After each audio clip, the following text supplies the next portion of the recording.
Welcome back to another vlog and video. कैसे हो आप सब? होप करती हूँ आप सब बहुत अच्छे होंगे। मेरी क्यूट सी फैमिली बहुत ज्यादा अच्छी है। पिंकी व्लॉग्स 83 में आप लोगों का स्वागत है।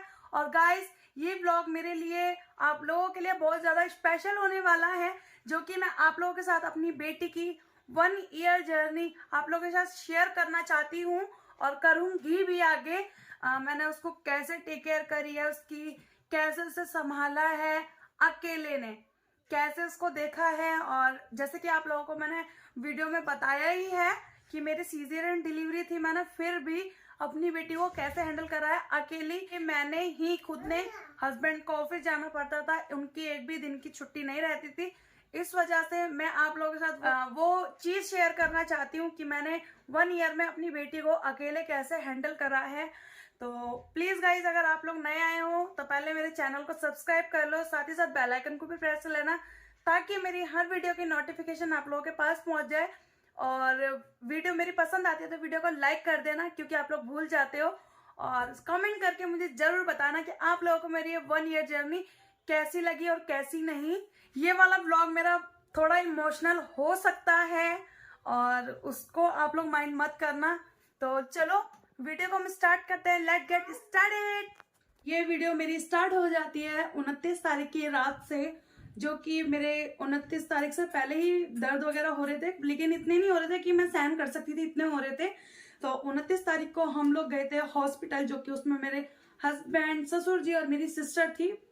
तो उसके बाद में मेरी मम्मी का आना हुआ और मेरी मम्मी और बड़ी मम्मी आए रात को 2 बजे के अराउंड। तो मेरा नन्नागिरी में मैं रहती हूँ, वो लोग नन्नागिरी से यहाँ पर आए थे मेरे पास, उन्होंने बिना टाइम वगैरह देखे। तो लेकिन आप लोग गाइस ऐसा मत बोलना कि मैं ऐसा क्यों बोल रही हूँ। मेरे ससुराल से लेडी कोई भी नहीं आई थी। मेरे ससुर बहुत ज्यादा अच्छे हैं, बहुत ज्यादा। तो हस्बैंड और ससुर और हम सारे तो यहाँ से निकल गए थे, मेरे को एडमिट वगैरह सब कर लिया था, लेकिन वहां पर गंद बहुत ज्यादा था, इसलिए मैं आ गई थी। तो मेरी मम्मी भी उतने में पहुंच गई थी 2 बजे के अराउंड में। और मैं और हम सब निकल गए थे। फिर वापस दोबारा हम लोग घर आए, क्योंकि जो हमारे यहीं पर एक आंटी हैं, उन्होंने, क्या बताऊँ आप लोगों को, मतलब छोटे छोटे वो नहीं होते सेंटर टाइप्स, वैसे ही यहाँ पर भी है। तो वो आंटी पैसे वगैरह लेती हैं, लेकिन ये होता है कि प्राइवेट हॉस्पिटल में से जितना लगता है उससे आधा ये लेती है आंटी। तो मैंने सोचा था हम लोग डिलीवरी यहाँ करा लेंगे, लेकिन फिर भी मेरे ससुराल के, आप लोगों से झूठ नहीं बोलूंगी, ससुराल के बगल में ही एक गली का बस अंतर था मेरे ससुराल और वो जो क्लिनिक में बता रही हूँ, इतना ही अंतर था। लेकिन फिर भी वहां पर मेरे पास कोई भी नहीं आया था ससुराल से, और मेरी मम्मी ही और मेरी बड़ी मम्मी रही थी मेरे साथ, और ससुर जी चले गए थे क्योंकि उनके बेचारे का क्या काम था, इसलिए वो चले गए थे। इस बारे में भी आप लोगों के साथ शेयर करूंगी आगे ब्लॉग में अपनी डिलीवरी जर्नी, जो कि आप लोग को जाननी हो तो जल्दी से जाके मेरे चैनल को सब्सक्राइब कर लो। तो स्टार्ट करते हैं सीधा, है ना। और पता नहीं मुझे है कि मैं आप लोगों के बीच में आ भी रही हूँ कि नहीं, क्योंकि मैंने बैक कैमरे से वीडियो शूट कर रही हूँ और मैंने फोन एडजस्ट कर रखा है जैसे तैसे करके। तो आप लोग मुझे कमेंट करके जरूर बताना कि मैं आप लोगों को दिख रही हूँ या नहीं। और तो सीधा बात करते हैं हम लोग। जिसने मेरे चैनल को भी सब्सक्राइब नहीं किया तो प्लीज सब्सक्राइब कर लो। मैं डिलीवरी जर्नी भी आप लोगों के साथ जल्दी शेयर करूंगी और हर चीज आप लोगों के साथ शेयर करूंगी अपनी डिलीवरी रिलेटेड। तो आप लोग जल्दी से मेरे चैनल को सब्सक्राइब कर लो। तो सीधा टॉपिक पे आते हैं हम लोग। 30 तारीख की, जिस दिन मेरी बेटी डिलीवरी हुई थी मेरी, तो जिस दिन मेरी बेटी मेरे पास आई थी, जो कि अब इसका बर्थडे भी आ रहा है। तो ये व्लॉग मेरा पता नहीं आप लोगों के बीच में कब आएगा और कब नहीं। मैं कोशिश करूंगी कि जल्दी जल्दी आप लोगों के पास मैं व्लॉग डालती रहूं, और बहुत लंबा भी हो सकता है व्लॉग। तो मेरी बेटी जिस दिन हुई थी, मेरी मम्मी और मेरी बड़ी मम्मी के अलावा मेरे साथ कोई भी नहीं था, और हस्बैंड थे। तो हम 3 और मुझे मिला के 4 जने, हम टोटली 4 जने गए थे। तो मेरी मम्मी, बड़ी मम्मी और हस्बैंड जी सब नीचे थे, कैबिन मतलब जो हमारा पर्सनल रूम दिया जाता है। तो मेरी बेटी जब हुई थी तो हस्बैंड ने ही सबसे पहले लिया था उसको। तो मैं आपको फिर से बता रही हूँ कि ये वाली डिलीवरी जर्नी तो आप लोगों को बीच में बहुत जल्दी आने वाली है। तो प्लीज जाके अभी मेरे चैनल को सब्सक्राइब कर लो। और ये इस ब्लॉग में मैं बिल्कुल भी नहीं बताऊंगी किस तरह से मेरी डिलीवरी हुई थी। तो सीधा हम लोग बताती हूँ मैंने कैसे अपनी बेटी को, जिस दिन मेरी बेटी पैदा हुई थी गाइस, तो मैंने घर आई थी। घर आने के बाद अपनी बेटी को कहते हैं कि मेरे को जिस दिन डिस्चार्ज मिल रहा था हॉस्पिटल से, तो डॉक्टर ने मुझे स्ट्रिक्टली मना करा था कि मुझे बेड से उठना नहीं है, मतलब उतना ही चलना है जितना मुझे ज़रूरत है। आप लोग यकीन नहीं मानोगे, मेरी मम्मी, मतलब मेरी दोनों सिस्टर और मेरी मम्मी ही थी मेरे पास, उन्होंने ही मेरा टेक केयर करा है, वो भी हफ्ते भर। वो भी बेचारी कब तक करती मेरी, आप लोगों को पता ही है, मेरी मम्मी वर्कर है, वो काम करती हैं, तो इसलिए उनको उनका बहुत ज़्यादा छुट्टी दे भी नहीं सकता था। तो उनकी ऑलरेडी 15 छुट्टियां हो चुकी थी, तो इसलिए वो उनको घर जाना भी पड़ा था। तो पंडित जी ने मुझे मेरी बेटी के लिए बताया था, पूजा के लिए, हवन के लिए बताया था कि 11 दिन। तो मेरे ससुराल वालों ने क्या करा कि 15 दिन। मैं वो दिन ना गाइस भूल ही नहीं हूँ। मुझे बहुत ज़्यादा दुख होता है जिस टाइम पे मेरे साथ, जो मैं किसी का नाम नहीं लूंगी, जिसने भी मेरा दिल दुखाया ना, सच बता रही हूँ, बहुत ज़्यादा मुझे दुखी होता है। जब भी मैं ये चीज़ सोचती हूँ ना, तो मुझे बहुत ज़्यादा इमोशनल हो जाती हूँ, बहुत ज़्यादा। और आप लोगों के सामने भी होना नहीं चाहती मैं गाइस, और बहुत ज़्यादा ना मैं अपने आप को कंट्रोल करती हूँ, और मैं किसी को भी उल्टा जवाब भी नहीं देती, मैं किसी को कुछ बोलती भी नहीं हूँ। मेरे को तो सब पक्का पता है, और मुझे 100% श्योर हूँ मैंने कभी किसी का भगवान जी बुरा करा नहीं है। और पता नहीं लेकिन मेरे साथ लोग इतना बुरा क्यों करते हैं गाइस। तो मेरी मम्मी ने मेरी टेक केयर करी। फिर उसके बाद में मेरी मम्मी जब चली गई, मतलब सब कुछ हो गया, चले गई मेरी मम्मी, तो मेरी मम्मी जैसे आज रात को गई है, तो मैं गाइस बहुत ज़्यादा रोई थी, क्योंकि मुझे ना उस टाइम पे लगा था कि मैं अब अकेली हूँ, ऐसा लगा था। सच बता रही हूँ, लोग ना सुन रहे होंगे, जो मेरी व्लॉग देख रहे होंगे, या मुझसे जलते हैं या फिर कुछ भी, मैं देखो झूठ नहीं बोलूंगी गाइस, मेरे को ना बहुत ज़्यादा दुख होता है। जो मतलब अपने आप में ना हर चीज़ होने के बाद भी, फिर भी मेरी सिचुएशन सुन के या मेरी बातें सुन के लोग क्या कहते हैं, फिर मेरा भी ऐसा ही हाल है। भगवान, मैं चाहती हूँ किसी की लाइफ में मेरा ऐसा हाल कभी आए ही ना जिंदगी में, और लेकिन फिर भी उनको मेरा जैसा बनना ही होता है हर चीज़ में। लेकिन कभी इस चीज़ में नहीं बनता कि मैं थोड़े में खुश रहती हूँ तो तुम लोग भी थोड़े में खुश रहो, बस मेरा यही मानना है। अगर मेरा जैसा बनना है तो मैं इतने में खुश हूँ, तो तुम लोग भी इतने में खुश रहना सीखो। लेकिन तुम लोगों पे इतना है, लेकिन तुम तब भी पिंकी ही बनना सोचते हो कि मैं पिंकी बन जाऊंगी। पिंकी कोई भी ऐसा नहीं बन सकता। पर बाबा जी, मैं इतना जानती हूँ कि मैंने कभी किसी का बुरा नहीं करा। जो बस इतना मेरे साथ बुरा हो रहा है, वो क्या पता मेरी किस्मत में ही लिखा है। मेरे को इतना दुख, मेरी बेटी परेशान हो जाती थी, अब मुझे तो देखो गाइस पता नहीं चलता। एक न्यू मदर होती है तो उसको कुछ नहीं पता रहता। फिर फैमिली के साथ रहते हैं तो वो हर चीज की बात अलग है, लेकिन मैं तो अकेली रहती थी। फैमिली होने के बाद भी मैं अकेली थी। मेरे ससुराल वाले मुझे कोई भी एक भी बार नहीं देखने आया, एक भी बार मुझे देखने नहीं आया, पूछता भी नहीं था गाइस, सच बता रही हूँ। हस्बैंड जाते थे तो काम करके जाते थे गीला गीला, और जो रात को आते थे तो वो मेरे लिए खाना बनाते थे। मुझे ना वो दिन मैं भूल ही नहीं हूँ गाइस।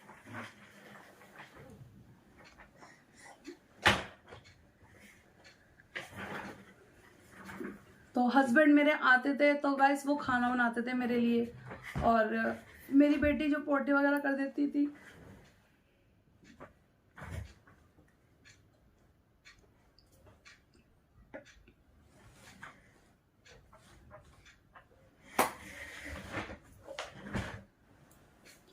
सॉरी गाइस, क्योंकि मैं वो दिन याद करती हूँ ना गाइस, सच में बता रही हूँ, बहुत ज्यादा रोना आता है।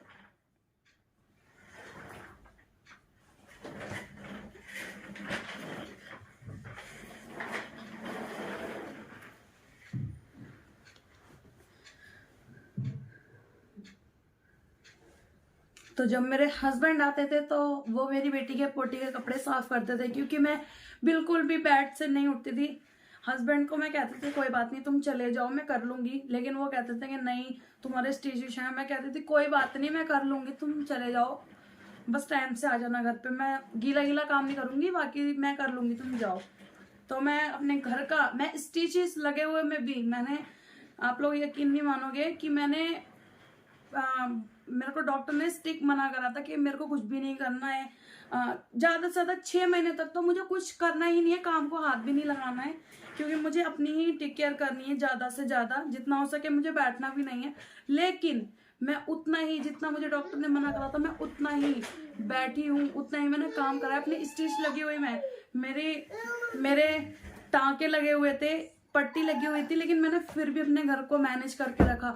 अपनी बेटी की मुझे मालिश तक नहीं करने आती थी, मैंने उसकी मालिश तक करी, लेकिन मुझे फिर भी कोई भी पूछने नहीं आया, मेरी मम्मी के अलावा। गाइस आज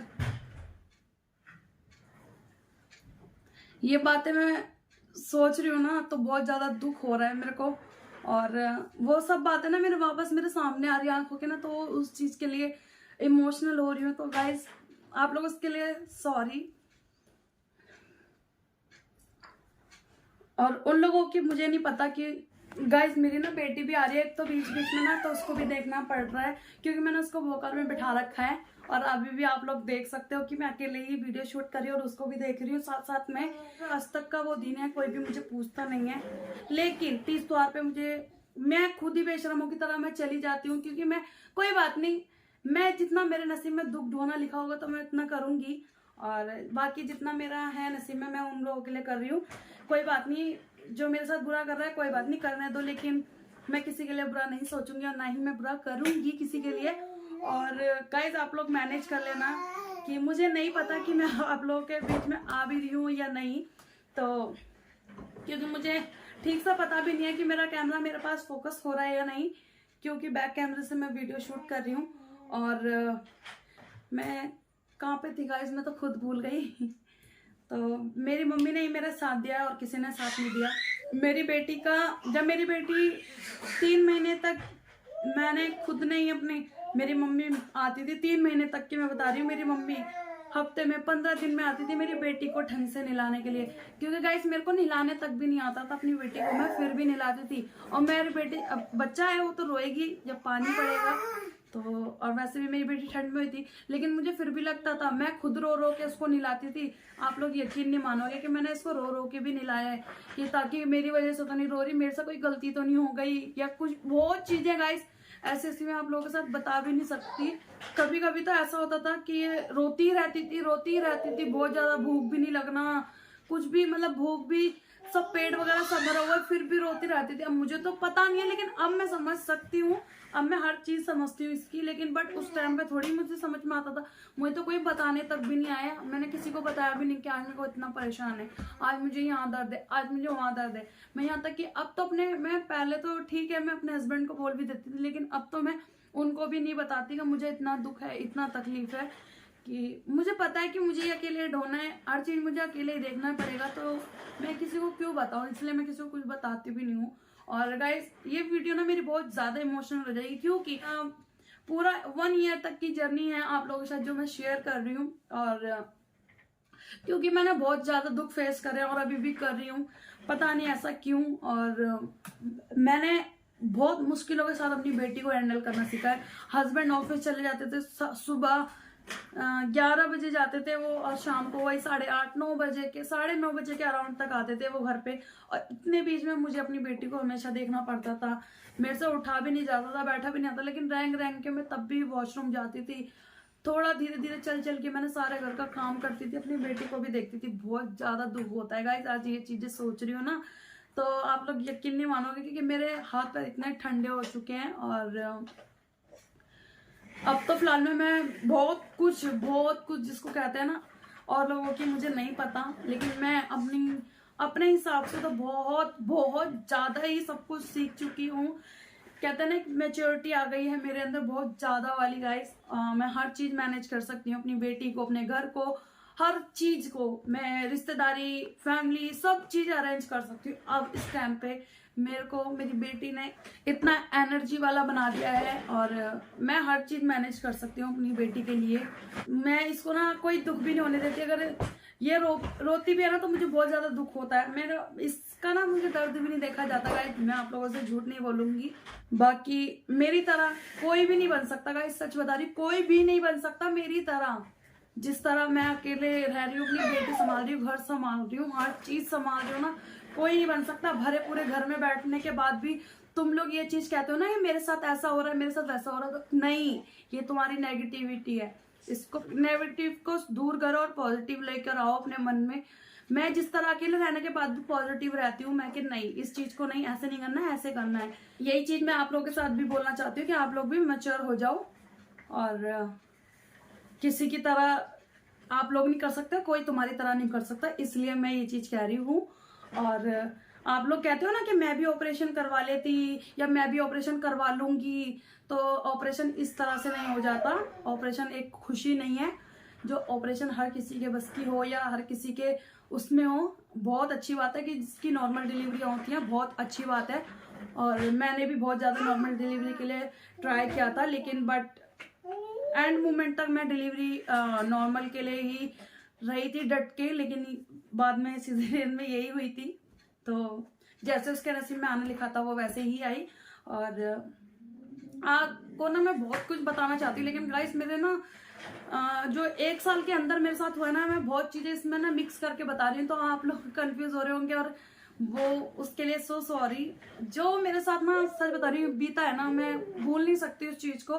कहते हैं ना, एक प्रेग्नेंट लेडी या फिर जो न्यूली मदर होती है, वो 3 चीजें कभी नहीं भूल सकती। जो प्रेगनेंसी में उसके साथ क्या हुआ व्यवहार, डिलीवरी के बाद का व्यवहार, और तीसरा जो उसको डिलीवरी के बाद बच्चा भरे पूरे परिवार में रखने के बाद भी वो अकेले ही अपने बच्चे को हैंडल करती है। और रियल बात है गाइस, ये आज मेरे साथ होता है ना, तो मुझे पता चलता है।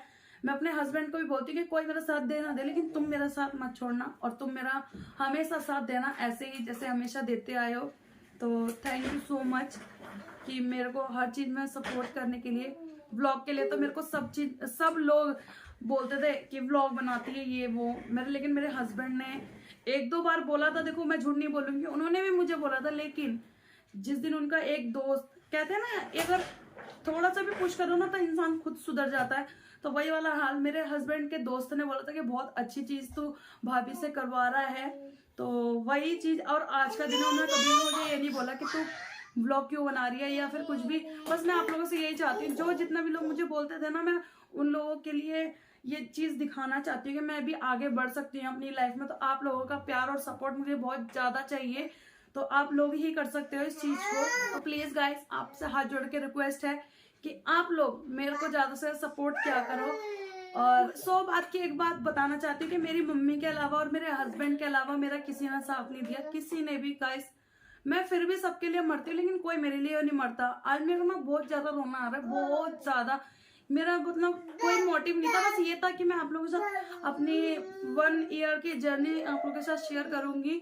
और इमोशनल हो गया ये वाला व्लॉग, तो प्लीज गाइस, अगर आप लोगों को मेरा ये छोटा सा ब्लॉग पसंद आया हो, मैं एक तो बहुत चीजें भूल भी गई हूँ, जिस तरह मैं आप लोगों को बताना चाहती हूँ ना, तो मैं बता भी नहीं सकती गाइस। तो इसलिए आप लोग समझ सकते हो मेरी फीलिंग्स को। और मैं इमोशनल हो रही हूँ अभी भी, लेकिन मैं होना नहीं चाहती। बस यही चाहती हूँ कि आप लोग को मेरी वीडियो पसंद आए तो वीडियो को लाइक कर देना, एक प्यारा सा कमेंट करके नीचे जरूर बताना कि आप लोगों को मेरा 1 ईयर जर्नी तो जो भी है आप लोगों को मैंने बताई। मैं बहुत सी चीजें मैं आप लोगों को बता भी नहीं सकती, और क्योंकि बहुत सारे लोग मेरा ये ब्लॉग देख रहे होंगे, तो बस यही चाहती हूँ कि आप लोग मेरे ये वाला ब्लॉग को ज्यादा से ज्यादा शेयर करना, कि मैं ज्यादा से ज्यादा मुझे सपोर्ट मिल पाए। और जिसने अभी मेरे चैनल को सब्सक्राइब नहीं किया तो वो सब्सक्राइब कर लो, साथ ही साथ बेल आइकन को भी प्रेस कर लेना, ताकि मेरी हर वीडियो की नोटिफिकेशन आप लोगों के पास पहुंच जाए। और I love you and thank you so much मेरे को इतना सपोर्ट करने के लिए, और मेरी इतनी हेल्प करने के लिए। हस्बैंड को बोल रही हूँ मैं अपने, तो थैंक यू सो मच। मेरी मम्मी जितना मेरे को अभी तक मेरे साथ देती हैं, बस मैं यही चाहती हूँ कि बाबा जी बस मेरा अच्छे से ये चैनल चल जाए। और आप लोगों से भी यही होप करती हूँ कि आप लोग मेरे को आगे बढ़ाओगे। तो मिलते हैं किसी अच्छी और नेक्स्ट वीडियो में। और हाँ गाइस, मैं प्रेगनेंसी जर्नी, अपनी बेबी की डिलीवरी स्टार्ट, सब मैं स्टोरी आप लोगों के साथ शेयर करूंगा, तो प्लीज जाके भी सब्सक्राइब कर लो प्लीज गाइस। तो चलो मिलते हैं किसी अच्छी और नेक्स्ट वीडियो में, तो तब तक के लिए बाय बाय गाइस।